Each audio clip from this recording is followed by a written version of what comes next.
Hoy, Isabel, tigilan mo na. Yang pag-aarteng may sakit ka at pirmahan mo na, to agad. Huwag mo nang sayangin ang oras ko. Nakakasagabal ka lang sa daraanan ko. Pulubi ka. Inihagis ng asawa ang mga papeles ng annulment sa umbok na tiyan ng kanyang asawang namimilipit sa sakit ng panganganak.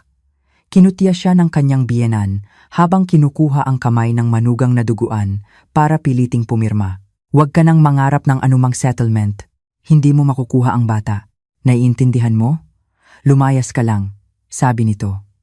Ang huling ibinato ng asawa sa kanyang nag-aagaw buhay na asawa sa sahig ay 2 lukot na 500 pisong papel lamang. Sa gayon, tila sa pilitang nagwakas ang 7 taon ng malaimpyernong pagsasama.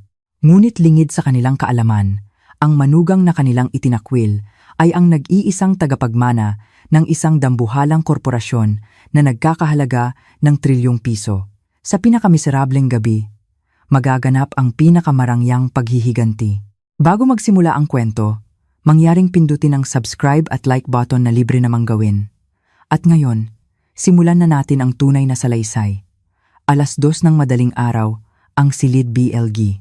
Fornang punerarya ay nababalot ng malamig na katahimikan sa ilalim ng maputlang ilaw ng mga fluorescent lamp. Sa pagitan ng amoy ng mga bulaklak na pumupuno sa burol, may halong amoy ng disinfektante at sa litrato, ang ina ay payapang nakangiti. Tila binitawan na ang pasanin ng isang mahirap na buhay. Sa harap nito, may isang babaeng nakaluhod na hindi man lang nakasuot ng pangluksa. Ang kanyang siyam na buwang tiyan ay halos sumayad na sa sahig at ang matigas na unan ay bumaon sa kanyang mga tuhod. Si Isabel Reyes, sa edad na malapit ng maging 39, ay naglalaman ng isang pinakahihintay na sanggol at ang kanyang tiyan ay tila sasabog na sa laki, ngunit walang sino man ang naroroon upang suportahan siya. Ang mga nakikiramay ay iilang matatandang babae lamang mula sa kanilang lugar at ang kanyang asawa at mga biyenan ay hindi nagpakita sa loob ng 3 araw. Aray! Humilab ang kanyang tiyan. Ang kanyang tiyan ay tumigas na parang bato at hirap siyang huminga. Ngunit nagtiis si Isabel, nagngangalit ang mga ngipin. Ito ang oras para magbigay pugay, ang huling gabi ng kanyang ina. Dahil sa huli na niyang pagbubuntis, araw-araw ay lalong bumibigat ang kanyang katawan. Inilagay niya ang kanyang kamay sa malamig na sahig at nagbigay ng huling pagyukod sa kaluluwa ng kanyang ina. Nay, patawad po. Gusto ko sanang hindi kayo mag-isa sa inyong pagpanaw, pero bigo po ako. Noon iyon. Ang pinto ng burol ay marahas na bumukas at isang malamig na hangin ang pumasok at nagpayanig sa insenso. Anong drama to? Sa ganitong oras ng gabi. Sa nakabibinging sigaw, nag-angat ng tingin si Isabel. Ang pumasok kasama ng malamig na hangin ay ang kanyang biyenan, si Aling Dolores, sa kabila ng kanyang edad na 70. Ang kanyang makapal na kolorete at matapang na pabangong Pranses ay agad na tumabing sa amoy ng insenso sa burol. Lumapit siya kay Isabel. Iwinawasiwas ang kanyang mamahaling bag na tila walang pakialam sa malaking tiyan ng manugang o sa larawan ng kanyang balae. Mama, nandito po pala kayo. Oo, nandito ako. Sa tingin mo, bakit ako nandito sa ganitong oras ng madaling araw at hindi makatulog? Talagang desidido kang sirain ang buhay ng anak kong si Marco, ano? Umalingaw-ngaw ang matinis na boses ni Aling Dolores sa buong silid. Nagising ang mga nag-aantok na nakikiramay at napatingin, ngunit hindi ito pinansin ni Aling Dolores. Bukas na ang final interview ni Marco para sa pagkaprofesor niya. Ito na ang huling pagkakataon niya sa edad na 42. Tapos ikaw, na asawa niya. Malas ka pa at naglalamay. Isang masamang pangitain. Nanlamig ang dibdib ni Isabel.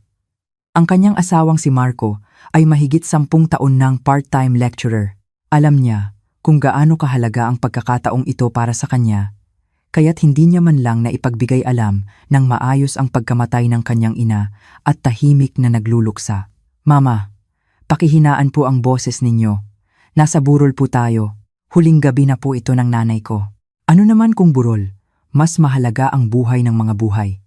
Sa edad niyang yan, natural lang na mamatay. Bakit kailangan ng ganitong eksena?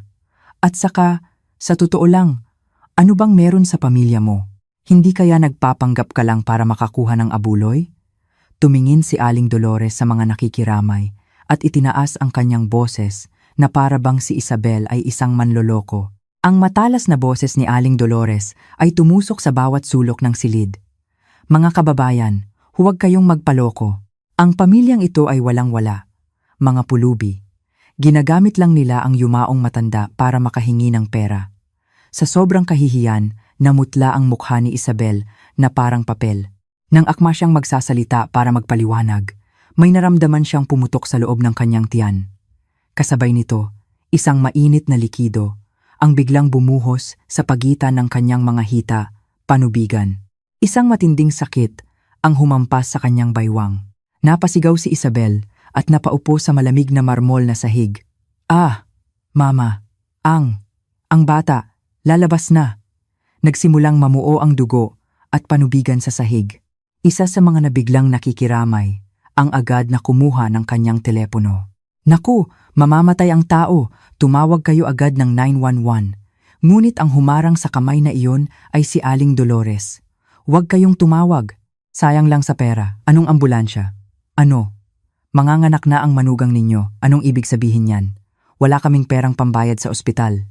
Baka kayo pa ang mapagbintangan, kaya manahimik na lang kayo. Sa kalupitan ng biyenan, na mas pinahahalagahan ang pera kaysa sa buhay ng tao at ang gastos sa ambulansya kaysa sa sakit ng manugang, nanigas ang hangin sa loob ng burol. Si Isabel ay pinagpawisan ng malamig sa gitna ng sakit at kinamot ang sahig. Nangat-ngat ang kanyang mga kuko at dumugo, ngunit mas masakit ang kanyang dibdib. Sa sandaling iyon, isang lalaking may magulong buhok at lupaypay na mga mata ang pumasok na pasuray-suray. Ang kanyang asawang si Marco. Sa kabila ng kanyang edad na 42, ang kanyang damit ay gusot, na parang magdamag na nagsugal at uminom, at ang masangsang na amoy ng sigarilyo ay tumatagos sa ilong. Ma, bakit ang tagal mo? Kailangan kong mag-ayos ng kondisyon para sa interview bukas. Hindi man lang kumurap si Marco nang makita ang kanyang asawang nakahandusay sa sahig at duguan. Sa halip, kumunot pa ang kanyang noo na tila naiinis. Mahal, lalabas na yata ang bata. Pakiusap, dalhin mo ako sa ospital. Inabot ni Isabel ang nanginginig na kamay sa pantalon ng kanyang asawa. Ngunit marahas itong iwinaksi ni Marco. Magtaksi ka papuntang ospital. Dumukot si Marco ng 2 lukot na 500 pisong papel mula sa kanyang bulsa at ibinato ito sa mukha ni Isabel. Ang mga papel ay marahang bumagsak, dumapli sa pisngi ni Isabel at lumapag sa sahig na may bahid ng dugo. Sapat na yan para sa taxi, di ba? Manganak ka man o hindi, bahala ka. At saka, ito. Kinuha ni Marco ang isang dilaw na sobre mula sa kanyang bulsa at inihagis ito sa umbok na tiyan ni Isabel. Mga papeles ng annulment. Pirmahan mo. Ano? May interview ako para sa posisyon bukas. Para maging propesor, kailangan ko ng malinis na background. Kung mananatili akong kasal sa isang high school graduate at uli lang walang pera tulad mo, masisira lang ang reputasyon ko. Isang impyerno ang pagsasama natin. Araw-araw, sinigang at pritong isda. Nakakasawa na. Gusto ko nang umasenso sa buhay.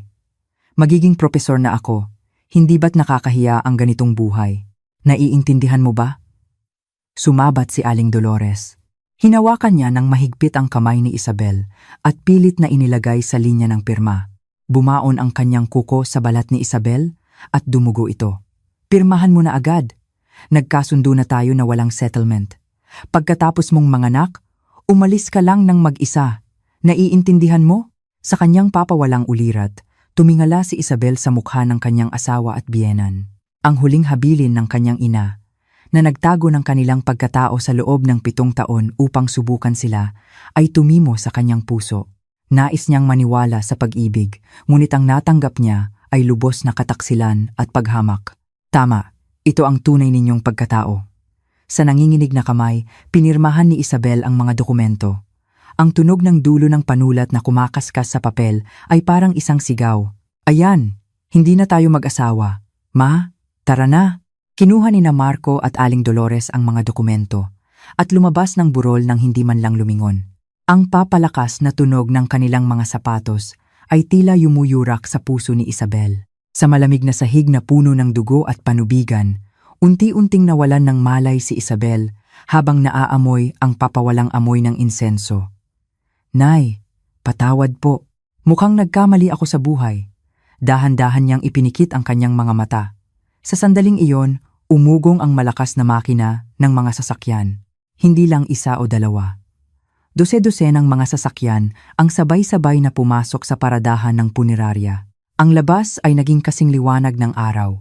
Natigilan sina Marco at Aling Dolores na palabas na sana. Ano yon? Mula sa kadiliman, sunod-sunod na pumasok ang mga itim na luxury sedan, Mercedes S-Class, Maybach, Rolls-Royce. Walang katapusan ang pila. Eksaktong 50 nagmamahaling sasakyan ang pumalibot sa pasukan ng punerarya. Sabay-sabay na bumukas ang mga pinto ng sasakyan at bumaba ang mga matitipunong lalaking nakaitim na suit. Mahigit 100 sila at parang isang hukbo, nagmartsa sila papasok ng punerarya.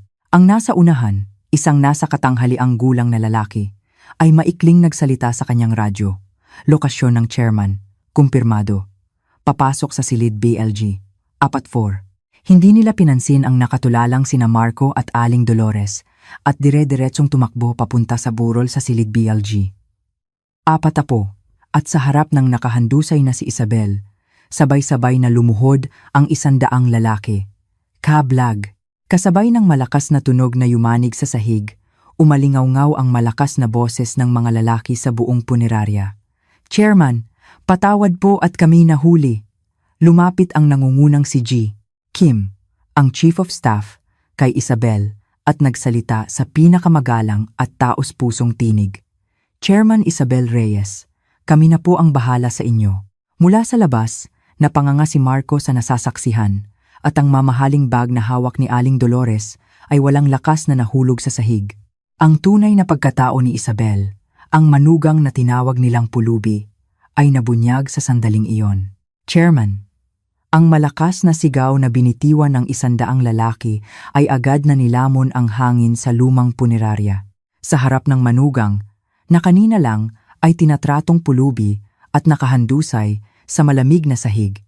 Ngayon ay may mga lalaking nakaitim na suit na nakaluhod na parang isang hukbo, isang di kapanipaniwalang tanawin. Hindi na naisip ni Aling Dolores na pulutin ang nahulog na mamahaling bag, na natili siyang nakatayo na nakanganga at tulala. Ang init mula sa makina ng 50 nagmamahaling sedan na pumuno sa paradahan at ang bigat ng presensya ng mga lalaki ay tila sumasakal sa kanya. Ang tunay na amoy ng pera at kapangyarihan na kanyang sinamba sa buong buhay niya ay nangingibabaw sa kanyang harapan. Ganoon din si Marco. Para sa kanya na naghahangad ng posisyon bilang propesor at labis na nagpapahalaga sa katayuan sa lipunan, ang tanawin sa kanyang harapan ay hindi lamang nakakagulat, kundi nakakatakot. "Ma, ano to lahat? Tingnan mo ang mga plaka ng mga sasakyang yan. Puro 1 o 8 ang numero." Hinawakan ni Marco ang laylayan ng damit ng kanyang ina sa nanginginig na kamay. Noon, dahan-dahang tumayo si Kim na nakayuko kay Isabel. Nang lumingon siya, ang hanay ng 100 lalaki ay nagbigay daan na parang himala ni Moises. Naglakad si Kim patungo kina Aling Dolores at Marco. Ang tunog ng kanyang sapatos sa sementadong sahig ay perpekto at kontrolado at ang kanyang malamig na tingin ay parang tumitingin sa mga insekto. "Sino kayo at nanggugulo kayo sa burol ng iba?" Sinubukan ni Aling Dolores na magsalita ng malakas, ngunit ang kanyang boses ay nanginginig na parang isang asong napagalitan. Sa halip na sumagot, kumuha si Kim ng isang business card mula sa kanyang bulsa at iniabot ito kay Aling Dolores. Bagamat magalang ang kanyang kilos, ang kanyang presensya ay kasing lamig ng yelo. Tulalang tinanggap ni Aling Dolores ang business card. Ang mga letrang nakaukit sa ginto sa mamahaling papel ay kumikinang sa ilalim ng ilaw ng poste. Ang mamahaling papel ay may banayad na amoy. Si Corporation, Chief of Staff, G. Carlos Kim. C Corporation? Nanlaki ang mga mata ni Aling Dolores. Isang pangalan na hindi maaaring hindi malaman ng sinumang Pilipino, ang ika-5 pinakamalaking korporasyon sa bansa. Mga department store, konstruksyon, hotel, hanggang sa mga ospital ang Sai Corporation na iyon. Hindi kaya nagkamali kayo ng pinuntahan? Wala kaming anumang kaugnayan sa ganyang kalaking kumpanya. Bakit wala? Isang mapanuyang ngiti ang sumilay sa labi ni G. Kim. Itinaas niya ang kanyang kamay at itinuro ang isang malaking tarpaulin sa punerarya. Hindi ninyo ba siya kilala?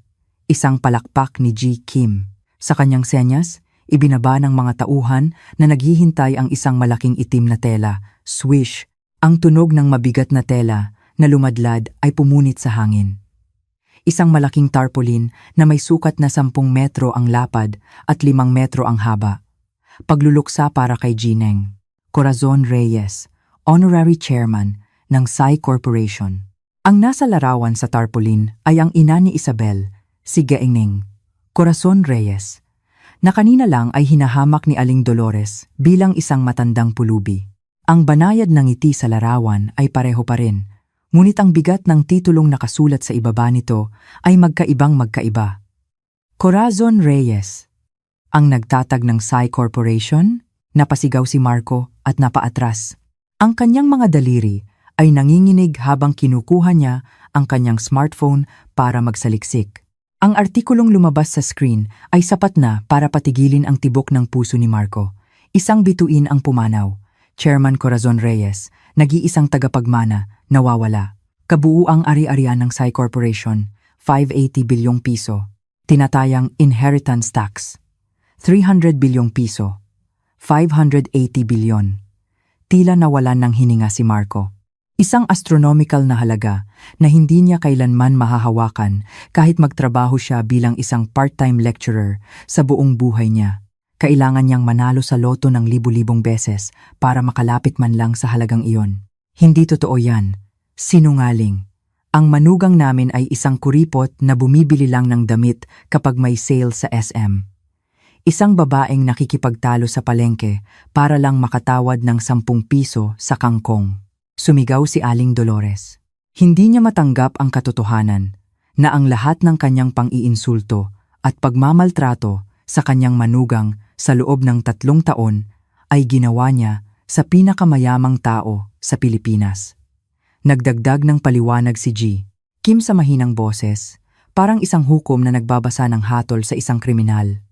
Bago pumanaw ang chairman, nag-iwan siya ng huling habilin sa kanyang anak na makahanap siya ng isang tunay na tao, hindi isang buwitre na hahabol sa pera at background. Kaya sa loob ng 7 taon, itinatago ni Miss Isabel ang kanyang pagkatao at nanatili sa inyong tabi. Isang pagsubok? Opo. Si Miss Isabel Reyes ay tiniis ang 7 pinakamiserableng taon sa kanyang 30 na taong buhay. Umaasa sa isang bagay lamang ang katapatan ng kanyang asawa. Napatingin si G. Kim kay Marco. Ngunit ang resulta ay kahindik-hindik. Ipinagkait ang tulong para sa ambulansya para sa isang buntis na asawa at ipinagpilitan ang annulment para lamang sa isang posisyon bilang propesor. Napaupo si Marco sa sahig, nanlalambot ang mga tuhod. Malamig na pawis ang tumulo sa kanyang noo. Ang mga nakaraang pangyayari ay nagbalik na parang isang pelikula. Bakit ba ang hirap ng pamilya ninyo? Anong klaseng asawa ka kung hindi mo kayang suportahan ang asawa mo? Bakit ko babayaran ang gastusin sa ospital ng biyenan ko? Ang lahat ng mga salitang binitiwan niya sa kanyang asawa ay bumabalik na parang matatalim na boomerang. 580 bilyong piso, hindi lamang niya sinipa ang isang bundok ng ginto, kundi dinuraan pa ito bago tumalikod. Ngayon, kung naiintindihan niyo na ang sitwasyon, umalis na kayo. Kami na ang bahala mula ngayon. Muling pumalakpak si G. Kim.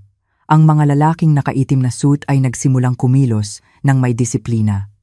Ang kanilang mga kilos ay parang mahika. Ang mga simpleng bulaklak sa burol ay mabilis na inalis at pinalitan ng malalaking korona ng bulaklak na kasing taas ng tao. Ang mga pangalang nakasulat sa mga korona ay tila hindi makatotohanan. Ang mga pangalan ng mga pinakamakapangyarihang tao sa politika at negosyo sa Pilipinas ay pumuno sa makitid na pasilyo ng punerarya. Ang amoy ng insenso ay napalitan ng matamis na halimuyak ng mga primera klaseng bulaklak.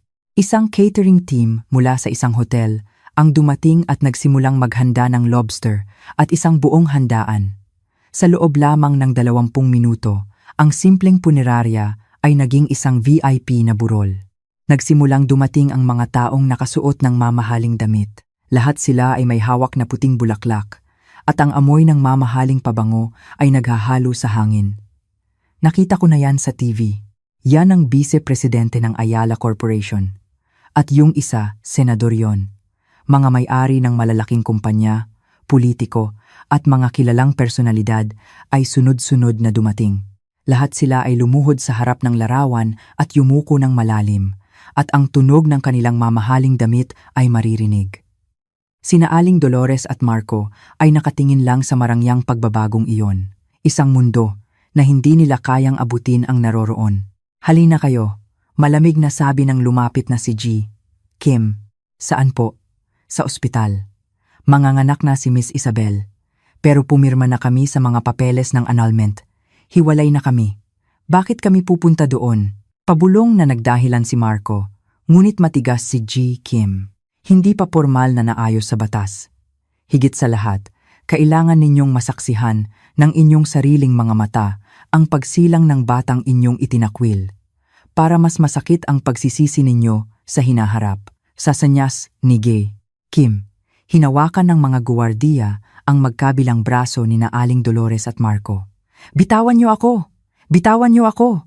Nagpumiglas sila, ngunit wala silang laban. Itinapon sila na parang mga sako sa isang naghihintay na itim na van. Mula sa bintana ng sasakyan, pinanood ni Aling Dolores ang kanyang lumang kotse na papalayo. At naramdaman niya ang lambot ng mamahaling leather na upuan na kanyang inuupuan ngayon. Marahang umandar ang sasakyan. Ang patutunguhan ay ang Sai Medical Center sa Bonifacio Global City. Doon, isang mas malaking pagkabigla at isang hindi na mababagong trahedya ang naghihintay sa kanila. Tinakpan ni Marco ang kanyang mukha ng nanginginig na mga kamay. Sa dilim, maririnig ang kanyang paghikbi, ngunit walang sino man ang naawa sa kanya. Ang malaimpyernong madaling araw ay nagwakas, ngunit para sa kanila, ang tunay na impyerno ay nagsisimula pa lamang.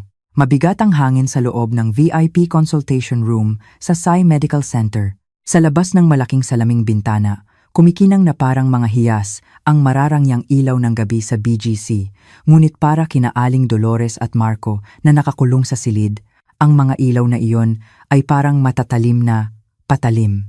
Nakaupo si Aling Dolores sa isang mamahaling Italian leather sofa, ngunit para siyang nakaupo sa mga tinik, hindi mapakali.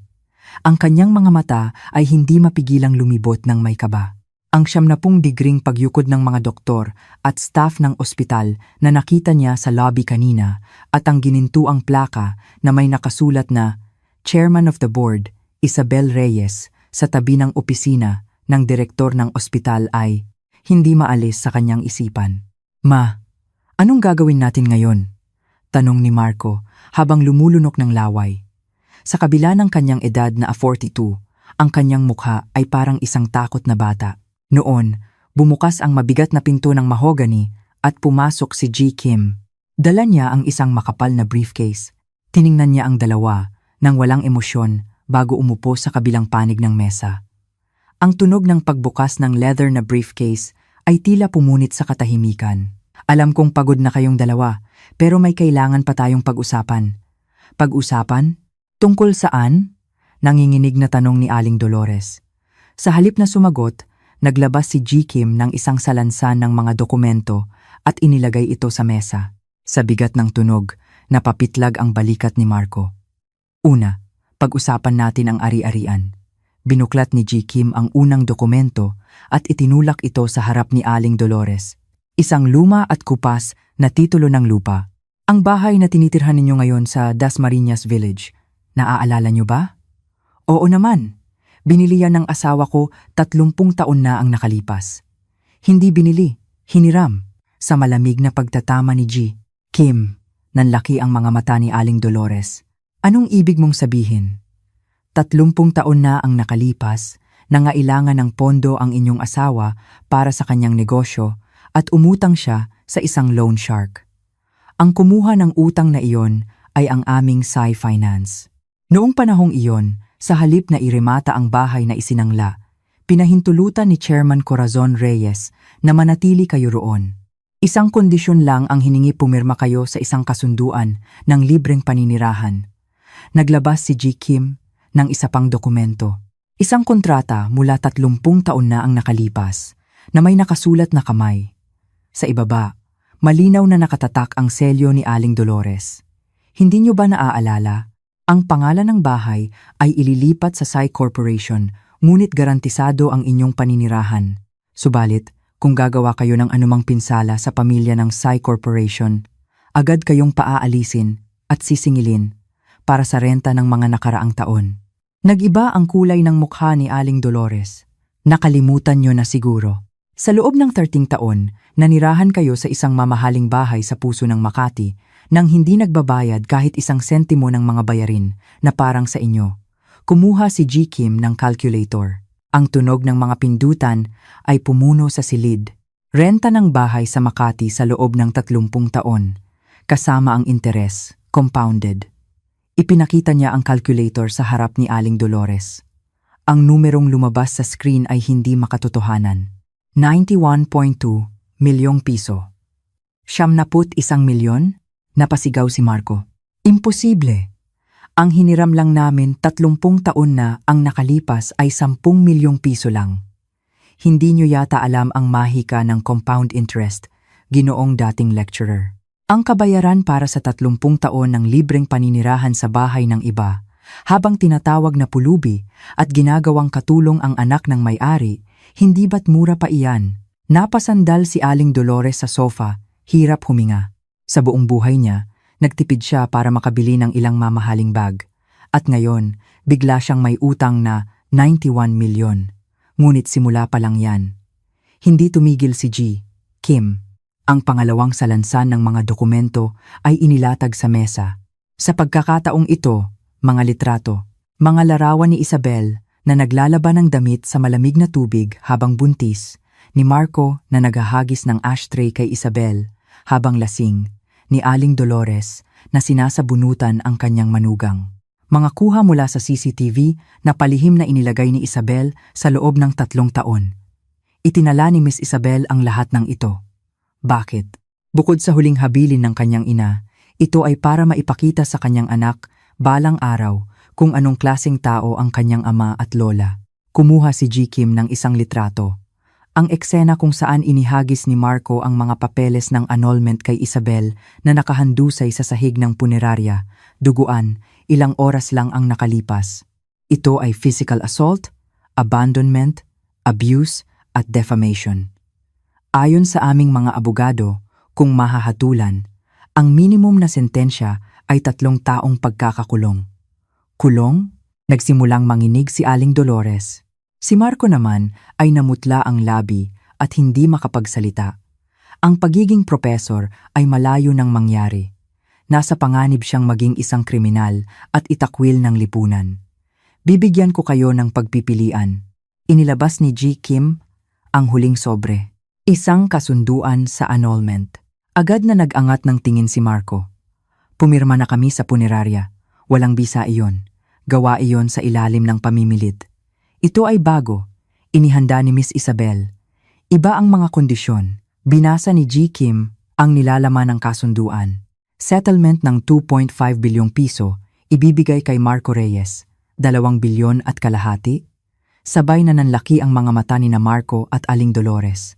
Inakala nilang may utang silang 91 milyon at makukulong, ngunit biglang may 2.5 bilyon. Isang halagang hindi nila sukat akalain. Opo, 2.5 bilyon. Ngunit may mga kondisyon. Bumaba at naging malamig ang boses ni G. Kim.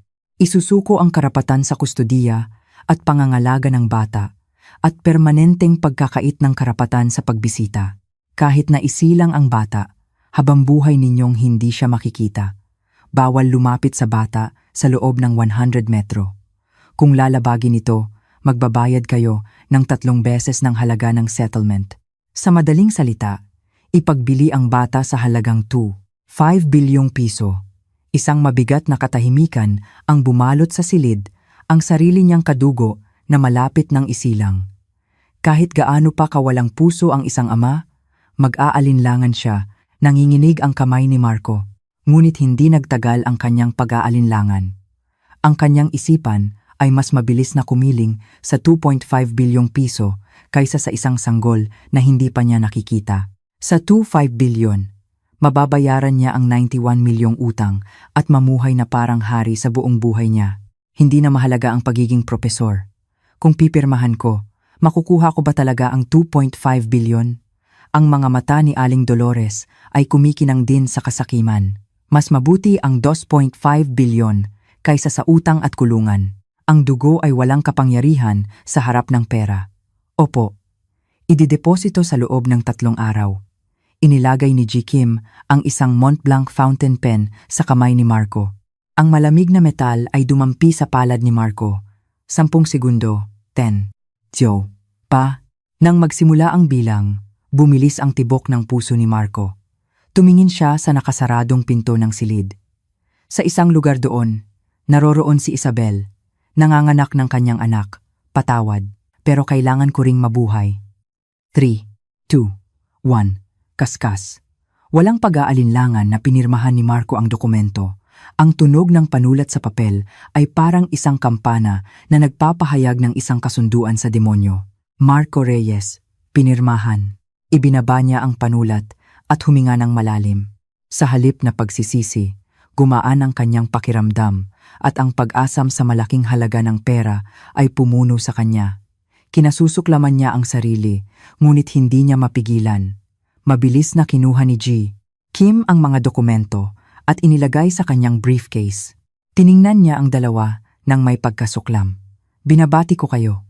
Katatapos niyo lang putulin ang ugnayan ng dugo sa pinakamahal na halaga sa mundo. Tumayo si G. Kim. Maaari na kayong umalis. Wala na kayong anumang kaugnayan kay Miss Isabel. Itinaboy palabas ng ospital sina Marco at Aling Dolores. Hinampas ng malamig na hangin ng gabi ang kanilang mga mukha. Ma, totoo bang magkakaroon tayo ng 2.5 bilyon? Panaginip ba to? Oo anak, tama ang ginawa mo. Hindi tayo mamamatay kung mawawala ang isang sanggol. Pera ang pinakamahalaga. Nagyakapan ang mag-ina at nagtawanan. Ang 91 milyong utang at ang pagsisisi sa manugang ay naglaho sa harap ng numerong 2.5 bilyon. Ngunit hindi nila alam ang dahilan kung bakit binigyan sila ni Isabel ng ganoong kalaking halaga. Hindi iyon isang simpleng regalo, kundi isang pain para sa isang mas malaki at mas malupit na pagkawasak na kanilang haharapin. Habang nakatingala si Marco sa kalangitan ng gabi, nagsimulang mamuo ang madidilim na ulap sa itaas niya. Kinabukasan ng umaga, abala gaya ng dati ang lobby ng Sai Medical Center, ngunit ang kalooban ni Marco at Aling Dolores na itinaboy palabas ay nasa alapaap. Sa pag-iisip pa lang ng 2.5 bilyon na papasok sa kanilang bank account, ang kahihiyan ng nakaraang gabi ay ganap ng nakalimutan. Marco, kapag nakuha na natin ang 2.5 bilyon, ano ang una mong gagawin? Ako, balak kong bumili ng isang gusali sa BGC. Masayang sabi ni Aling Dolores. Nakangitiring sumagot si Marco. Maganda yan ma. Ako, bibili ako ng Ferrari at maglilibot sa buong mundo. Hindi na mahalaga ang pagiging propesor. Nakaupo sila sa isang coffee shop malapit sa ospital, nagpaplano ng kanilang masayang hinaharap at hindi na malayan ang oras. Kung ano ang kalagayan ni Isabel, pagkatapos manganak, o kung ano ang itsura ng bagong silang na sanggol ay hindi man lang napag-usapan. Noon iyon, isang pamilyar na amoy ng pabango ang lumutang kasabay ng tunog ng mga takong. Mama! Marco! Isang batang babae na nakasuot ng mamahaling tweed jacket at salaming pang-araw ang lumapit na kumakaway. Christina, ito ang babaeng kinakasama ni Marco sa loob ng 6 na buwan ng lingid sa kaalaman ni Isabel. Bagamat nasa kalagitnaan ng kanyang 30s, ang kanyang makapal na kolorete ay nagpamukha sa kanya na nasa 20s at ipinakita niya ang kanyang bag na may logo ng isang sikat na brand. Christina, paano mo nalaman na nandito kami? Masayang tumayo si Marco. Ganoon din si Aling Dolores. Nangumiti ng malawak kay Christina, Isang ngiti na hindi niya kailanman ipinakita kay Isabel. Naku, ang aming magiging manugang, nandito ka pala. Tatawagan sana kita. Hinawakan ni Aling Dolores ang kamay ni Cristina. Sa kanyang pagkakaalam, si Cristina ay ang nag-iisang anak ng presidente ng isang matatag na kumpanya. Ibang-iba kay Isabel na mahirap, si Cristina ang perpektong kapareha na magbibigay ng pakpak kay Marco. Nag-alala ako sa'yo, mahal. Narinig kong may nangyari sa burol kahapon? Niloko ka raw ng babaeng yon? Nagkunwaring nag-aalala si Cristina. Ngunit ang kanyang mga mata sa likod ng salaming pang-araw ay kumikinang sa kuryosidad. Huwag mo nang itanong, Cristina. Ang pamilyang yon, puro pala utang at mga manloloko. Buti na lang at matalino si Marco. Nakakuha siya ng 2.5 bilyong piso na settlement at maayos na tinapos ang lahat. 2.5 bilyon? Tumaas ang tono ng boses ni Cristina. Bahagyang dumulas ang kanyang salaming pang-araw na nagpapakita ng kanyang mga matang sakim. Talaga po? Wow, mahal, ang galing mo. Kung ganon, kasal na lang ang kulang sa atin, di ba? Kumapit si Cristina sa braso ni Marco at nagpa-cute. Ipinagmalaki ni Marco ang sarili at inakbayan siya. Siyempre, tapos na ako sa pulubing yon. Magsisimula tayo ng bagong buhay gamit ang 2.5 bilyon. Para bang hawak na nila ang pera, handa na silang magbukas ng champagne. Ngunit hindi nagtagal ang kanilang matamis na pangarap. Sandali lang po. Si G. Kim, na lumapit ng hindi nila namamalayan, ay humarang sa kanilang harapan. Sa likod niya ay may 2 pulis. Ano to? Ikaw na naman? Ibigay mo na ang pera namin, bilis! Sigaw ni Aling Dolores, ngunit hindi siya pinansin ni G. Kim, at itinuon ang kanyang tingin kay Cristina. Ikaw ba si Miss Cristina Cruz? Oo. Bakit? Nagulat si Cristina at sinubukang magtago sa likod ni Marco. Ikaw ba ang nag-iisang anak ng presidente ng isang kilalang korporasyon? Oo naman. Tatay ko yon. Kakaiba. Ayon sa aming information team sa Sai Corporation, walang ganyang kumpanya na nakarehistro sa Pilipinas. Naglabas si G. Kim ng isang dokumento mula sa kanyang bulsa. Cristina Cruz, 34 taong gulang, walang trabaho. May 2 criminal record para sa fraud at pamemeke ng dokumento, kasalukuyang nasa ilalim ng probation. Sandaling tumahimik ang coffee shop. Napanganga sina Marco at Aling Dolores. Ano? Isang kriminal? Manloloko? Hindi totoo yan. Paninira lang yan. Mahal, huwag kang maniwala sa kanya, sigaw ni Cristina. Ngunit malamig na nagpatuloy si G. Kim. Ang mamahaling bag na hawak mo, galing din ba yan sa perang ninakaw mo? At ang tatay mo, hindi presidente, kundi isang kasalukuyang nakakulong na leader ng isang voice phishing syndicate. Hayop ka, nanginginig na sinubukan ni Aling Dolores na sabunutan si Cristina. Niloko mo kami, ang dami kong perang binigay sa'yo. Bitawan mo ko, matanda. Nung may pera pa kayo, kung makasipsip ka, tapos ngayon ganyan ka? Itinulak ni Cristina si Aling Dolores at ipinakita ang kanyang tunay na kulay. Marco Reyes, pareho lang kayo. Profesor ka pa diyan, isa ka lang namang part-time lecturer. 2.5 bilyon? Nakakatawa. Sa tingin mo ba ibibigay sa'yo ng dati mong asawa ang perang? Yun nang ganun-ganun lang? Tanga? Sa panunuya ni Cristina. Nanlamig ang likod ni Marco. Anong ibig mong sabihin? Noon, sumenya si G. Kim sa mga pulis. Miss Cristina Cruz, arestado ka para sa kasong pamemeke ng pagkatao at attempted fraud laban sa Sai Corporation. Bitawan niyo ko! Ayoko! Nagpumiglas si Cristina, ngunit hinawakan ng mga pulis ang kanyang mga braso at kinaladkad siya palabas. Nagbulungan ang mga tao sa loob ng coffee shop habang pinapanood sila. Ngayon, naalis na ang basura. Lumingon si G. Kim kina Marco at Aling Dolores. May isa pa akong regalo para sa inyo. Kinuha niya ang kanyang smartphone at inilagay sa speakerphone. Ding!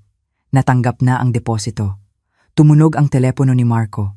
Sa nanginginig na kamay, tiningnan niya ang text message. Halaga ng deposito, 2.5 bilyong piso. Pumasok na. Ang 2.5 bilyon, pumasok na talaga. Napasigaw si Marco sa tuwa. Si Aling Dolores naman, nakalimutan na ang galit kay Cristina at halos magtatalon sa tuwa. Ngunit ang kanilang kaligayahan ay tumagal lamang ng 3 segundo. Ding! Nag-withdraw. Isang sunod na abiso. Halaga ng withdraw, 2.5 bilyong piso. Balanse, 0. Ano? Halos lumuwa ang mga mata ni Marco.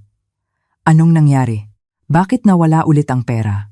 Malamig na ngumiti si Kim at sinabi, "Hindi niyo ba binasa ng maigi ang kasunduan sa annulment?" Ano? Artikulo 7, Section 3. Ang natanggap na settlement ay agad na gagamitin para sa pagbabayad ng mga utang ni Marco Reyes at automatikong ililipat sa isang donasyon na itinalaga ng Sai Corporation. Pagbabayad ng utang. Naaalala nyo? Ang 91.2 milyong piso na kinwenta ko kahapon, ang gastos sa libreng paninirahan sa bahay. Yun ang unang binawas. Ang natitira ay idinonate lahat sa isang foundation para sa mga single mother sa pangalan ninyo. Ang pera ko, ang 2.5 billion ko. Napaupo sa sahig si Aling Dolores at humagulgol. Si Marco naman ay tulala lang na nakatingin sa kanyang telepono. Ang balanseng 0 ay malupit na tapat. Ipinagpalit nyo ang inyong dugo para sa pera, ngunit sa huli, ni isang sentimo ay hindi napunta sa inyong mga kamay. Ito ang unang parusa mula kay Miss Isabel, tiningnan ni Kim ang dalawang nakahandusay sa sahig na parang mga insekto, at ang pangalawang parusa ay magsisimula pa lamang. Noon, lumabas sa TV ng coffee shop ang isang breaking news. Sai Corporation Chairman. Inilabas ang video ng pang-aabuso at kalupitan ng dating asawa na si Reyes. Galit ng publiko. Nag-aalab. Sa screen, ipinapakita ang video ni Marco na itinutulak si Isabel at nagmumura, walang anumang takip sa mukha. Ang mukha ni Marco, ang kanyang pangalan, at ang universidad kung saan siya nagtuturo ay malinaw na ipinakita. Sunod-sunod na tumunog ang telepono ni Marco. Mula sa administrasyon ng universidad, mga kasamahang lecturer hanggang sa mga kababata. "Hello, Professor Reyes. Nababaliw ka na ba? Nagkakagulo na ang bulletin board ng eskwelahan. Magpaliwanag ka agad. Kung hindi, mag-empake ka na." Malinaw na maririnig ang sigaw ng dekano sa kabilang linya. "Hindi. Ang posisyon ko bilang propesor." Napasubsob sa sahig si Marco at humagulgol. Ang pera, ang karangalan, ang pamilya, at ang babaeng inakala niyang pag-ibig lahat ay naglaho na parang isang panaginip. Ang natira ay ang galit ng buong bansa at isang utang na hindi niya kailanman mababayaran. Tinalikuran sila ni Kim at naglakad palabas ng lobby ng ospital. Ang kanyang likod ay hindi nagpakita ng anumang pag-aalinlangan. Sa ibabaw ng gumuho nilang kastilyong buhangin, ang huling pagsisisi ng mag-ina ay umalingaw-ngaw sa kawalan. Isang itim na Mercedes ang marahang lumabas sa underground parking at huminto sa pasukan ng VIP wing ng Sai Medical Center. Si Isabel, na halos wala ng malay dahil sa matinding sakit ng panganganak, ay mabilis na dinala ng mga medical staff sa ika-65 palapag. "Huwag kayong mag-alala, Chairman. Ang pinakamahuhusay na doktor sa Pilipinas ay naghihintay." Narinig ang nagmamadali ngunit determinado na boses ni Dr. Santos, ang direktor ng ospital. Sa labas ng operating room, mahigit 20 doktor na, kabilang ang mga espesyalista sa obstetrics, anesthesiology at pediatrics. Ang nakahilera. Yumuko sila ng 70 degree habang dinadala si Isabel sa loob. Nang maramdaman niya ang malamig na hangin sa operating room, bahagyang iminulat ni Isabel ang kanyang mga mata. Sa ilalim ng nakakasilaw na ilaw, kusa niyang niyakap ang kanyang tiyan. "Anak, poprotektahan ka ni Mama. Wala nang sinuman ang mangmamaliit sa atin." Iniksyonan siya ng anesthesia at unti-unting lumubog ang kanyang kamalayan sa malalim na tulog. Gaano katagal ang lumipas? Uha! Uha! Ang malakas na iyak na gumising sa mundo ay pumuno sa tahimik na silid. Nang imulat ni Isabel ang kanyang mabibigat na talukap, madilim na sa labas at ang mararangyang ilaw ng BGC ay kumikinang na parang mga bituin. "Gising na po ba kayo, Chairman?" Maingat na lumapit ang isang nurse at inilagay ang bagong silang na sanggol sa mga bisig ni Isabel. Isang malusog na babaeng sanggol, 3.2 kilo. Bagamat mapula pa ang kanyang mukha, ang kanyang mga tampok ay kamukhang-kamukha ni Isabel. Celestine, mainit na luha ang tumulo sa mga mata ni Isabel. Sa nakalipas na 10 buwan, tiniis niya ang pang-aapi ng kanyang mga biyenan at ang panlalamig ng kanyang asawa para lang maprotektahan ang maliit na buhay na ito. Ang lahat ng hirap ay nagbalik sa kanyang alaala. Hinawakan ng maliit at mainit na kamay ng sanggol ang daliri ni Isabel. Ang higpit ng hawak ay tila nagsasabing, "Salamat Mama, sa iyong paghihirap." Noon, narinig ang isang magulong ingay sa labas ng silid. "Padaanin niyo ko. Ako ang asawa. Pupuntahan ko ang asawa't anak ko." Si Marco iyon. Matapos mawala ang 2.5 bilyon at mapunta sa bingit ng pagkatanggal sa trabaho at pagkasira ng reputasyon, sumugod siya sa ospital para kumapit sa huling pag-asa. "Papasukin niyo siya." Mahina ngunit matatag na sabi ni Isabel. Tumango si Kim, at bumukas ang pinto na binabantayan ng mga guwardiya. Pumasok si Marco na humihingal. Kahindik-hindik ang kanyang itsura. Ang kanyang damit, na plansado pa kahapon, ay gusot na, at ang kanyang mukha ay tila tumanda ng 10 taon sa loob lamang ng isang araw. Nang makita niya si Isabel na nakahiga sa kama at ang sanggol sa kanyang mga bisig, agad siyang lumuhod. "Mahal." "Isabel." Hinawakan ni Marco ang gilid ng kama at humagulgol. "Nabaliw yata ako. Pinilit lang ako ni Mama. Alam mo namang hindi ako makatanggi sa kanya. Hindi ko talaga binalak na iwan kayo ng anak natin." Totoo yan. Hindi ito ang mga salitang dapat lumabas sa bibig ng isang lalaki na kanina lang ay nangangarap na tumakas kasama si Christina at ang 2.5 bilyong piso. Malamig na tiningnan ni Isabel ang kanyang asawa. "Kaya, magsimula tayong muli." "Ha? Si Celestine?" "Oo, ang anak kong si Celestine. Kailangan niya rin ng ama. Magiging mabuti na talaga ako. Hahabang buhay, kayo lang ni Celestine ang paglilingkuran ko. Pakiusap, patawarin mo ako." Inabot ni Marco ang kanyang kamay para hawakan ang kamay ni Isabel. Ngunit yumakap si Isabel sa sanggol at tumalikod. Kim. Sa tawag ni Isabel, agad na ipinakita ni Kim ang isang iPad sa harap ni Marco. "Naaalala mo ba to? Nasa screen ang kasunduan sa annulment at ang waiver ng karapatan sa anak na pinirmahan ni Marco kahapon sa pagtanggap ng 5 bilyong piso. Isinusuko ang karapatan sa kustodiya at pangangalaga ng bata at hindi maghahabol ng anumang karapatan sa bata sa hinaharap.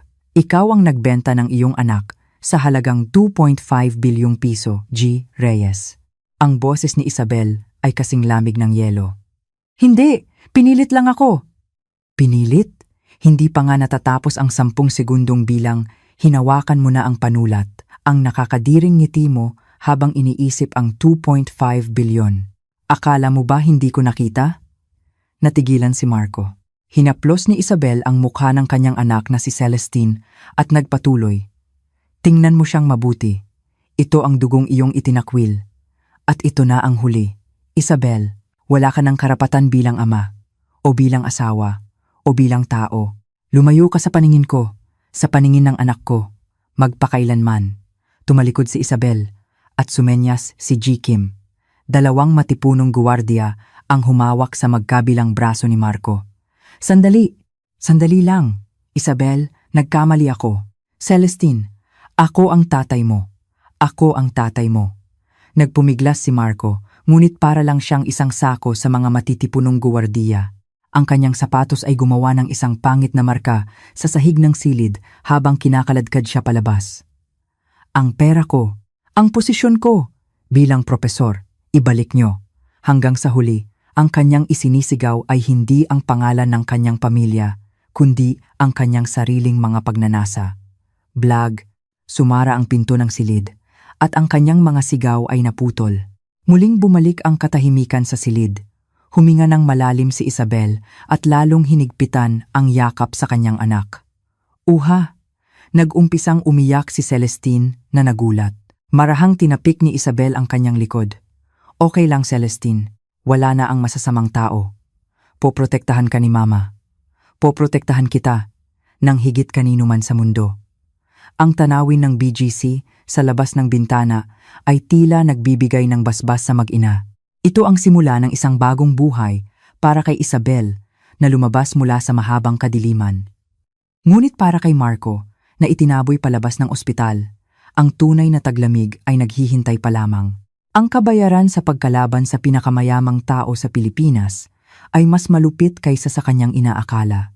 Nagbago ang panahon at nagsimula ng umihip ang malamig na hangin ng huling bahagi ng Taglagas. Ang isang kilalang pribadong unibersidad sa Maynila ay nababalot din ng malamig na aura, ngunit ang lamig ay hindi dahil sa panahon, kundi dahil sa nakakabinging katahimikan sa loob ng silid ng Disciplinary Committee ng Unibersidad. Si Marco Reyes, sa edad na 42, na malapit nang matupad ang pangarap na maging isang ganap na propesor, ay nakaupo ngayon na parang isang kriminal, nakayuko sa dulo ng isang bilog na mesa. Ang mga tingin ng mga dating katrabaho at mga propesor, na dati tumatawag sa kanya ng Profesor Reyes, ay ngayon ay mga panunuyang pana na tumutusok sa kanyang likod. G. Reyes. Binasag ng dekano ang katahimikan. Ang kanyang dating malumanay na boses ay ngayon ay malamig at walang emosyon. Nakatanggap ang unibersidad ng isang formal na reklamo mula sa opisina ng Sai Corporation. At kasama nito, ang mga ebidensyang ipinadala ng iyong asawa o dating asawa, si Chairman Isabel Reyes. Inihagis ng dekano ang isang makapal na sobre at isang USB sa mesa. Dumulas ito at huminto sa harap ni Marco. Nanginginig na tiningnan ni Marco ang sobre. Ang dangal ng unibersidad ay bumagsak na. Ang video kung saan minamaltrato mo ang iyong buntis na asawa at nagmumura ay kumakalat na sa internet. Ang mga estudyante ay nananawagan para sa iyong pagpapatalsik at ang mga telepono sa opisina ng administrasyon ay hindi tumitigil sa pagring mula sa mga nagrereklamong magulang. Dekano, personal na problema po yan. Nagkaroon lang kami ng hindi pagkakaunawaan ng asawa ko. Sinubukang magpaliwanag ni Marco, ngunit itinaas ng dekano ang kanyang kamay para patigilin siya. Personal na problema? Sige, sabihin na nating pribadong buhay yan. Pero paano mo ipapaliwanag ito? Inilatag ng dekano ang isa pang dokumento. Nag-iba ang kulay ng mukha ni Marco.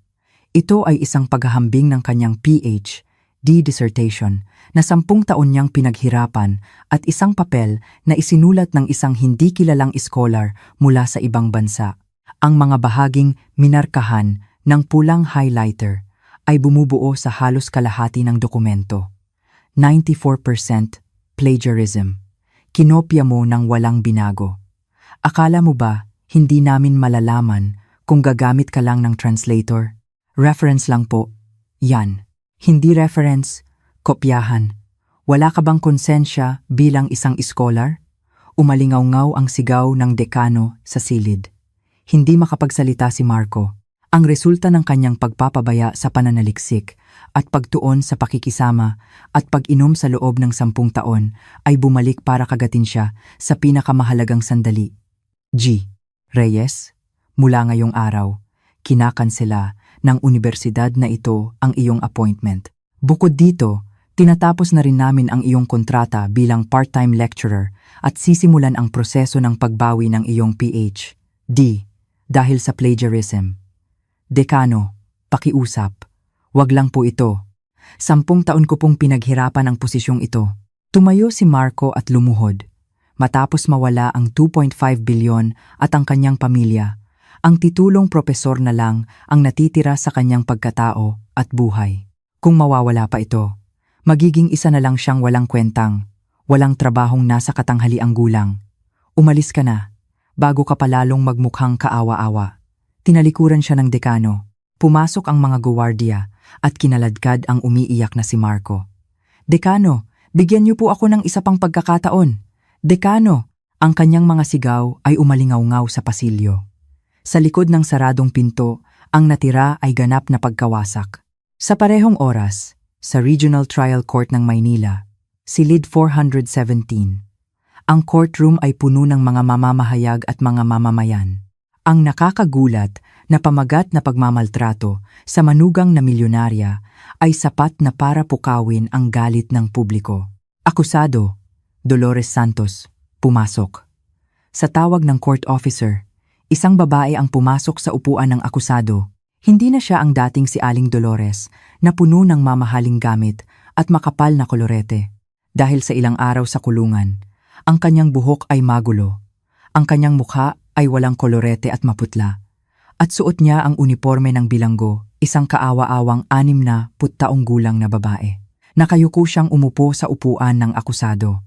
Mula sa mga upuan, maririnig ang mga bulungan. Siya ba, yung biyenan? Paano niya nagawa yun sa manugang niya? Sa loob ng 3 taon, ang akusado ay patuloy na nanakit at nagmura sa biktima, si Isabel Reyes. At sa biktima na nagluluksa para sa kanyang ina habang buntis, gumamit siya ng mga masasamang salita. Bukod dito, tinakot at inabandona niya ang biktima para sa pinansyal na pakinabang. Bawat salitang binabasa ng piskal ay parang isang patalim na tumutusok sa dibdib ni Aling Dolores. Sa isang malaking screen, ipinakita bilang ebidensya ang video kung saan sinasampal niya ang kanyang manugang at tinatawag itong pulubi. Ang courtroom ay napuno ng mga buntong hininga at panunuya. Tiningnan ng hukom si Aling Dolores nang may kabagsikan. Noong hindi pa alam ng akusado na mayaman ang kanyang manugang, minamaltrato niya ito. Nang malaman niya ang totoo, humingi siya ng pera. Ito ay isang malubhang krimen na yumuyurak sa dignidad ng tao. Walang bahid ng pagsisisi at napakasama ng kanyang ginawa. Nanginginig na humingi ng awa si Aling Dolores. Kagalang-galang na hukom. Nagkamali po ako. Nagkasala po ako. Hindi ko po alam. Hindi ko po alam na galing siya sa ganoong pamilya. Ang kanyang dahilan ay lalo lang nagpagalit sa hukom. Ibig sabihin, kung hindi siya galing sa isang kilalang pamilya, okay lang na gawin yon? Sa tanong ng hukom, hindi na nakapagsalita si Aling Dolores. Ang hatol, ang akusado, si Dolores Santos, ay hinahatulan ng 2 taong pagkakakulong. Bukod dito, magbabayad siya ng 3 milyong piso sa biktima bilang danyos. 2 taon. Nang ibaba ang hatol, napaupo si Aling Dolores at humagulgol. Hindi. Sa kulungan? Anak kong si Marco. Tulungan mo si nanay. Ngunit ang kanyang anak na si Marco ay kasalukuyang palaboy-laboy sa mga lansangan matapos mapatalsik sa universidad. Itinayo ng mga guwardiya si Aling Dolores at dinala siya sa kulungan. Ang impyernong ipinaranas niya sa kanyang manugang ay ngayon ay naging isang tunay na kulungan na nagkulong sa kanya. Sa opisina ng chairman ng Psy Corporation, tahimik na nakikinig si Isabel sa ulat ni G. Kim habang nakatingin sa papalubog na araw sa labas ng bintana. Si G. Marco Reyes ay tinanggalan ng posisyon bilang propesor at binawian ng PhD. Si Geng Dolores Santos ay hinatulan ng 2 taong pagkakakulong. Ang ulat ni G. Kim ay walang emosyon, ngunit ang bigat nito ay hindi magaan. Ang tanikala ng masamang kapalaran na gumapos sa kanya sa loob ng 7 taon ay sa wakas ay naputol na. Ganoon ba? Mahinahong sagot ni Isabel. Walang tuwa ng paghihiganti. Isang halo ng kirot at ginhawa matapos tanggalin ang isang nagnanaknak na sugat. Okay lang po ba kayo, Chairman? Oo. Ngayon, tapos na talaga. Tiningnan ni Isabel ang isang picture frame sa kanyang mesa. Isang larawan ng kanyang 100 araw na anak na si Celestine na masayang nakangiti. Mula ngayon, magtutuon na lang ako sa buhay ko bilang isang ina at isang negosyante. Ang mga basura ng nakaraan ay sinunog ko na ngayong araw. Ang mga mata ni Isabel ay mas matatag at malinaw kaysa dati. Pinanood niya ang papalubog na araw at hinintay ang pagsikat ng araw bukas. Ito ay isang perpektong tagumpay at isang bagong simula. Mabilis na lumipas ang panahon. At taglamig na naman. Sa nakalipas na 1 taon, tila perpekto ang buhay ni Isabel. Bilang chairman ng Psy Corporation, ipinakita niya ang kanyang pambihirang kakayahan sa pamamahala na nagdala sa kita ng kumpanya sa pinakamataas na antas. Naging isa siya sa mga pinakarespetadong babaeng lider sa mundo ng negosyo. Malayang-malaya na mula sa anino ng kanyang mga biyenan, ang kanyang mukha ay nagpapakita ng dignidad at kapanatagan. Ngunit tila hindi pa handa ang tadhana na bigyan siya ng ganap na kaligayahan. Hapon na sa ika-10 palapag ng Sai Medical Center sa Pediatric Hematology Oncology Clinic.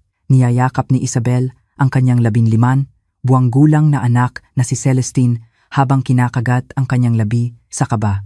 Nitong mga nakaraang araw, madalas lagnatin ang bata nang walang dahilan at nagkakaroon ng mga pasa sa katawan. Umaasa siyang simpleng lagnat lang ito, ngunit madilim ang mukha ng doktor na pumasok dala ang mga resulta ng pagsusuri. Chairman, kailangan niyo pong maging matatag sa sasabihin ko. Ang mabigat na boses ni Dr. Cruz ay bumalot sa silid. Si Celestine po ay may acute lymphoblastic leukemia. Ano? Leukemia? Sandaling huminto ang mundo ni Isabel. Sa edad na 40, isinugal niya ang kanyang buhay para sa batang ito. Ang maliit na buhay na ito, na hindi niya kayang saktan, ay may cancer. Mabuti na lang at maaga nating natuklasan, ngunit mabilis ang paglala. Kasabay ng chemotherapy, kailangan niyang sumailalim sa isang bone marrow transplant. Gamitin niyo ang sa akin. Ako ang ina. Ibigay niyo ang sa akin. Niyakap ni Isabel ang kanyang anak ng mahigpit at sumigaw. Ngunit umiling ang doktor. Ayon sa pagsusuri, hindi po tugma ang inyong human leukocyte antigen, HLA. Kahit magulang at anak, ang tsansa na magtugma ay mas mababa sa 50%. Kung ganoon, anong gagawin natin? Hahayaan na lang nating mamatay si Celestine? Biglang tumulo ang luha mula sa mga mata ni Isabel. Ano ang silbi ng pagiging pinakamayamang tao sa Pilipinas o chairman ng ospital kung hindi niya kayang iligtas ang sarili niyang anak? Kailangan nating hanapin ang ama. Kung walang kapatid, ang pinakamalaking pag-asa ay ang pagiging tugma sa ama. Ama. Marco Reyes. Nang marinig ang pangalang iyon, nanlamig ang dibdib ni Isabel. Ang lalaking sinubukang ipagbili ang kanyang anak para sa 2.5 bilyong piso isang taon na ang nakalipas. Ang taong ayaw na niyang makita pa, kailangan niyang hanapin. Nang gabing iyon, pumasok si G. Kim sa opisina ng chairman ng Sai Corporation para mag-ulat. Ang kanyang mukha ay puno ng pag-aalala. Chairman, natuntun na po namin kung nasaan si G. Marco Reyes. Nasaan siya? Kasama pa rin ba niya yung babaeng si Christina? Hindi po. Nasa isang barong-barong po siya malapit sa riles ng tren sa Tondo. Barong-barong? Ang litratong ibinigay ni G. Kim ay nakakagulat. Ang itsura ng isang propesor na nakasuot ng malinis na damit, isang taon na ang nakalipas ay wala na. Mahabang balbas, maruming jacket, at mga matang walang buhay. Para siyang isang palaboy na nakapila sa isang feeding program. Matapos matanggal sa universidad, tuluyan na siyang itinakwil ng akademya. Bukod pa riyan, nasa blacklist siya ng Sai Corporation kaya hindi siya makahanap ng trabaho. Ang pera niya ay na-scam at hinahabol siya ng mga pinagkakautangan hanggang sa mapadpad siya diyan. Tiningnan ni Isabel ang litrato. Ang lalaking minsan niyang minahal at kinasuklaman. Ngunit ngayon, ang kailangan niya ay hindi awa o ang saya ng paghihiganti, kundi ang bone marrow na magliligtas sa kanyang anak. Dalhin niyo siya rito. Agad, kinabukasan ng hapon, sa VIP lounge ng Sai Medical Center, maingat na pumasok si Marco na nakasuot ng malinis na damit ng pasyente. Kahit na naligo at nag-ahit sa tulong ni G. Kim, hindi maitatago ang kanyang pagkadapa at pagkabigo matapos ang isang taong pamumuhay sa lansangan. Ang kanyang mukha ay puno ng mga kulubot, bunga ng isang buhay na ginugol sa putikan sa halip na sa karangyaan. Nang makita niya si Isabel na nakatayo sa bintana, agad siyang yumuko. Isang taong napakataas at napakalayo na hindi na niya kayang tingnan. Isabel, nandito na ko. Ang kanyang boses ay paos at nanginginig. Dahan-dahang lumingon si Isabel. Ang kanyang mga mata ay walang emosyon, ngunit may bahid ng desperasyon. Umupo ka. Umupo si Marco sa dulo ng sofa. May sakit si Celestine. Ano? Saan? Leukemia. Kailangan niya ng bone marrow transplant. Hindi ako tugma, kaya ipinatawag kita. Nanlaki ang mga mata ni Marco. Si Celestine, may leukemia. Tiningnan niya ang kanyang maruruming kamay.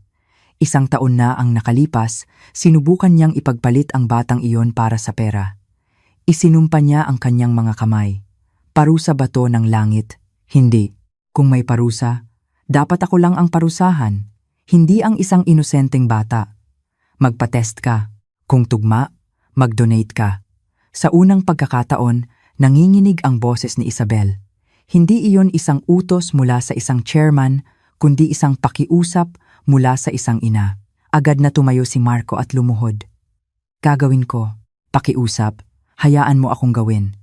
Kahit durugin pa ang mga buto ko, kung maililigtas ko lang si Celestine, gagawin ko ang lahat. Malalaking luha ang tumulo mula sa kanyang mga mata at bumasa sa sahig ng ospital. Hindi iyon ang mga luha ng galit na ibinuhos niya nang mawala ang 2.5 bilyon 1 taon na ang nakalipas. Ito ay mga luha ng matinding pagsisisi at pasasalamat sa langit na binigyan siya ng pagkakataon matapos maging mas masahol pa sa isang hayop. Ang resulta ng pagsusuri ay lumabas pagkatapos ng 3 araw. 100% tugma ang kanilang HLA, isang himala. Sa araw ng operasyon, nakahiga si Marco sa operating table. Tila payapa siya kahit na inilalagay na ng anesthesiologist ang oxygen mask. Sa loob ng 1 taon ng malaimpyernong buhay, kung saan naisip niyang mas mabuti pang mamatay, ang araw na ito ay tila ang pinakamahalaga. Celestine, ito lang ang maibibigay ng iyong walang kwentang ama. Patawad talaga. Matagumpay na natapos ang 4 na oras na operasyon. Ang malusog na bone marrow ni Marco ay dumaan sa isang tubo at pumasok sa katawan ni Celestine. Ang dugo ng ama ay nagsimulang muling buhayin ang namamatay na buhay ng anak. Makalipas ang 1 linggo, inihahanda na ni Marco ang kanyang paglabas sa ospital. Masakit pa rin ang kanyang balakang at paika-ika siyang maglakad, ngunit magaan ang kanyang pakiramdam. Isang staff mula sa billing section ang nag-abot sa kanya ng isang makapal na sobre, pinabibigay po ng chairman. Umupo si Marco sa isang bangko sa labas ng ospital at binuksan ang sobre. Isang tseke na nagkakahalaga ng 50 milyong piso at isang maikling sulat. Salamat sa pagligtas kay Celestine. Gamitin mo ang perang ito para magsimula ng bagong buhay. Sana, sa pagkakataong ito, mamuhay ka ng marangal. Isabel, 50 milyon. Isang malaking halaga na sapat na para iwanan ang buhay sa lansangan at mamuhay ng marangya tulad ng dati. Ngunit nanginginig ang kamay ni Marco na hawak ang tseke. Bumalik siya sa billing section. I-donate ko po ito. Po? Ang ganitong kalaking halaga? Nagulat na sabi ng staff. Mapait ngunit determinado nang ngumiti si Marco. Gamitin niyo po para sa pagpapagamot ng mga batang may cancer. Pakiusap, siguraduhin niyong walang batang hindi magagamot dahil sa kakulangan ng pera. Ano po ang ilalagay naming pangalan ng donor? Nag-alinlangan sandali si Marco bago kinuha ang panulat, tatay ni Celestine. Sa pagsulat ng mga salitang iyon, tila natunaw ang bigat sa kanyang dibdib. Isang pangalan na mas mahalaga kaysa sa 2.5 bilyon o sa titulong propesor. Lumabas siya ng ospital nang walang dala. Walang ni isang sentimo sa kanyang bulsa, ngunit hindi na malamig ang hangin ng taglamig. Ang gusali ng ospital, kung saan humihinga si Celestine, ay tila nagbibigay sa kanya ng init. Ang kanyang mga hakbang ay hindi na patungo sa barong-barong sa tondo, kundi sa isang poste kung saan may nakapaskil na anunsyo para sa mga janitor. Paika-ika, ngunit may lakas, naglakad siya. Ito ay hindi isang pagbagsak na dulot ng iba, kundi isang tunay na pagsisisi na kanyang pinili. Lumipas ang 10 taon. Nagbago ang mga panahon ng 40 beses at mabilis na nagbago ang mundo, ngunit ang hindi nagbago ay ang init ng mga tao na pumuno sa auditorium ng Psy Corporation at ang hindi natitinag na tingin ni Chairman Isabel Reyes sa entablado. Sa edad na 50, si Isabel ay hindi na ang dating kaawa-awang manugang. Ang kanyang buhok ay may bahid na ng pilak ng karunungan at ang kanyang mga mata ay may lalim na dulot ng karanasan. Ang okasyong ito ay para alalahanin ang hangarin ng aking ina, si Ganeng Corazon Reyes. Nang tumayo si Isabel sa harap ng mikropono, tumahimik ang lahat. Sa likod niya, may isang banner na nagsasabing, Paglulunsad ng Corazon Reyes Scholarship Foundation, ang pangarap ng ina, ang kinabukasan. Laging sinasabi ng aking ina, mas mahalaga kung paano mo ginagastos ang pera kaysa kung paano mo ito kinikita. Kapag ibinahagi mo sa mundo ang iyong pag-aari, doon ka lang magiging tunay na mayaman. Sandaling tumigil si Isabel at tumingin sa kawalan. Naalala niya ang larawan ng kanyang ina na nagbigay sa kanya ng lakas sa malamig na sahig ng punerarya 10 taon na ang nakalipas. Kaya ngayong araw, ibinabalik ko sa lipunan ang pamana ng aking ina. Sana, ang mga iskolar na naririto ngayon ay makapag-aral ng walang alalahanin sa pera at sa hinaharap ay maging pag-asa rin para sa iba. Isang malakas na palakpakan ang yumanig sa auditorium. Hindi ito isang simpleng palakpak, kundi isang pagkilala sa kanyang buhay na inilaan sa pagtulong sa kapwa sa loob ng 10 taon. Pagkatapos ng programa, lumapit si G. Kim kay Isabel sa opisina ng chairman. Siya rin ay isa ng Ginoo na may puting buhok. Chairman, narito po ang listahan para sa anibersaryo ng kumpanya. Salamat. Itinigil ni Isabel ang pagpirma sa mga dokumento. Isang pamilyar na pangalan ang nakita niya sa isang sulok ng papel. Sai Medical Center. Team Leader ng Housekeeping, Marco Reyes. 10 taon sa serbisyo, huwarang empleyado. Tahimik na tiningnan ni Isabel ang pangalan. Sa loob ng 10 taon, siya ang laging unang dumarating para linisin ang lobby ng ospital. Ang kalahati ng kanyang sahod ay palihim niyang idinodonate sa pediatric ward. Walang emosyon ang ulat ni G. Kim. Hindi ba niya kailanman hinanap si Celestine? Hindi po. Mula sa malayo lang niya pinapanood si Celestine kapag may check-up, pero hindi siya lumapit. Alam daw niya ang kanyang lugar at nagpapasalamat na lang na pinayagan siyang manatili sa ospital. Tumingin si Isabel sa labas ng bintana. Ang lalaking nagbenta ng kanyang anak para sa 2.5 bilyon ay ngayon ay tahimik na naglilinis ng sahig bilang pagsisisi. Ang panahon ay hindi lang nagpapatanda. Minsan ay ginagawa rin nitong tunay na tao ang isang tao. Bukas ang regular na check-up ni Celestine, di ba? Opo, ako na ang magdadala sa kanya bukas.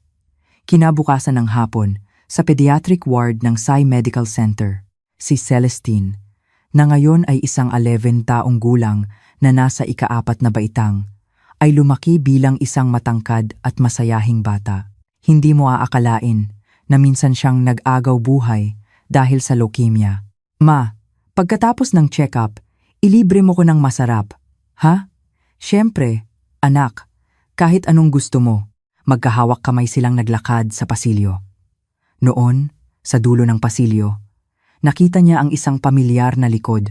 Isang lalaking nasa katanghalian, nakasuot ng malinis na uniforme, paika-ikang naglalakad habang nagmomop. Si Marco Reyes. Bagamat matanda na at pagod, ang kanyang paglilinis ay puno ng dedikasyon. Nang huminto si Isabel, naramdaman ni Marco ang kanilang presensya at nag-angat ng tingin. Nagtama ang kanilang mga mata sa unang pagkakataon sa loob ng 10 taon. Nanlaki ang mga mata ni Marco. Nagulat, ibinaba niya ang kanyang sombrero at sinubukang umalis. Isang kilos na nagpapakita ng takot na maging kahihiyan sa kanyang anak. Sandali lang, pigil sa kanya ng boses ni Isabel. Natigilan si Marco. Inakbayan ni Isabel si Celestine at lumapit kay Marco. Celestine, magbigay galang ka. Siya ang pinakamasipag at pinakamabait na tao sa ospital na ito. Tiningnan ni Celestine si Marco ng kanyang malinaw na mga mata. Hindi niya alam na ito ang kanyang ama at ang nagligtas sa kanyang buhay. Masaya siyang yumuko. Magandang hapon po. Salamat po sa inyong serbisyo. Namula ang mga mata ni Marco. Nangingilid ang luha sa kanyang mga kulubot na mata. Pinunasan niya ang kanyang nanginginig na kamay sa kanyang damit at hindi kayang hawakan ang bata, yumuko na lang. Napakaganda mong bata. Lumaki kang malusog. Ang kanyang paos na boses ay puno ng 10 taon ng pangungulila at pagsisisi. Salamat, sabi ni Isabel kay Marco. Salamat sa pagligtas kay Celestine at salamat sa pagtupad sa iyong pangako sa loob ng 10 taon. Dahil sa iyo, malusog ang anak ko. Sa mga salitang iyon, tila guguho ang mukha ni Marco. Ang bigat ng kasalanan na kanyang pinasan sa buong buhay niya ay tila gumaan. Hindi po. Ako po ang dapat magpasalamat sa pagpapalaki sa kanya ng maayos. Yumuko si Marco para itago ang kanyang mga luha. Tahimik na hinila ni Isabel si Celestine palayo. Sa paglingon ni Isabel, may bahid din ng luha sa kanyang mga mata. Hindi iyon pag-ibig o panghihinayang, kundi awa at pagpapatawad sa isang taong nagbago. At lumipas pa ang 15 taon. Si Isabel, na ngayon ay 65 na, ay nagretiro na mula sa pamamahala at naging honorary chairman. Si Celestine ay naging isang doktor, isang pediatric resident sa Sai Medical Center, kung saan inutang niya ang kanyang buhay na nag-aalaga sa mga batang may sakit. Isang maaraw na hapon, sa isang sulok ng lobby ng ospital, si Marco, na ngayon ay isang matanda ng malapit sa 70, ay nakasuot pa rin ng volunteer vest at nagpupunas ng wheelchair. Mabagal na ang kanyang mga kilos, ngunit ang kanyang mukha ay mas payapa kaysa dati. Lolo, lumapit si Celestine na nakasuot ng puting uniforme. Doktora, nandito na po pala kayo. May marumi po ba? Nakangiting kinuha ni Marco ang basahan, ngunit marahang kinuha ito ni Celestine. Alam ko na po ang lahat. Natigilan si Marco. Sinabi na po sa akin ni Mama ang lahat, na noong bata ako at may sakit, ikaw ang nagligtas sa akin. At na dito ka sa buong buhay mo, binabantayan ako. Nanlaki ang mga mata ni Marco, nanginginig ang kanyang mga labi. Celestine, hindi ako karapat-dapat na maging ama. Isa akong makasalanan. Alam ko po, na marami kayong nagawang mali kay Mama. Hinawakan ni Celestine ang magaspang na kamay ni Marco. Isang kamay na puno ng kalyo, ngunit isang kamay na naglinis ng sahig sa buong buhay niya para sa kanyang anak. Pero para sa akin, kayo ang nagligtas sa buhay ko. At sa nakalipas na 25 taon, sapat na ang inyong pagdurusa. Niyakap ni Celestine ang kanyang matandang ama. Pinapatawad ko na po kayo. Itay, itay. Sa isang salitang iyon na tumimo sa puso ni Marco, humagulgol siya na parang isang bata. Ang mayabang na si Marco Reyes noong kanyang kabataan ay wala na. Ang natira ay isang nagsisising ama. Mula sa malayo, tahimik na ngumiti si Isabel habang pinapanood sila. Ang tunay na paghihiganti ay hindi ang pagsira sa isang tao, kundi ang paggabay sa kanila sa pagsisisi, ang pagiging isang mas mabuting tao, at sa huli, ang pagyakap sa lahat ng iyon. Sa loob ng mahabang panahon, napatunayan niya ito. Sa ilalim ng mainit na sikat ng araw sa lobi ng ospital, ang yakap ng matandang ama at ng anak na doktor ay nagtagal. Ito ang pagtatapos ng isang mahabang trahedya at ang simula ng isang tunay na pagkakasundo. Ang kwento ng mga taong nabulag sa pera at pagnanasa at tinalikuran ang kanilang dugo. At ang kwento ni Isabel na nagpakita sa kanila ng pinakamarangal at perpektong paghihiganti at pagpapatawad. Bagamat nagsimula ito sa malamig na kataksilan at galit, nagtapos ito sa mainit na yakap. Ang tunay na mayaman ay hindi ang taong maraming pag-aari, kundi ang taong may malawak na puso na marunong magpatawad. At muli nating napagtanto kung gaano kahalaga ang tapang na aminin ang pagkakamali at magsisi. Sana'y mag-iwan ng isang maliit na aral ang kwentong ito sa inyong mga puso at sana'y mapuno ng pagmamahal sa halip na puot at pasasalamat sa halip na pagsisisi ang inyong buhay. Kung nakinig kayo hanggang sa dulo ng kwento, mangyaring mag-iwan ng komento na maganda ang kwento. Salamat.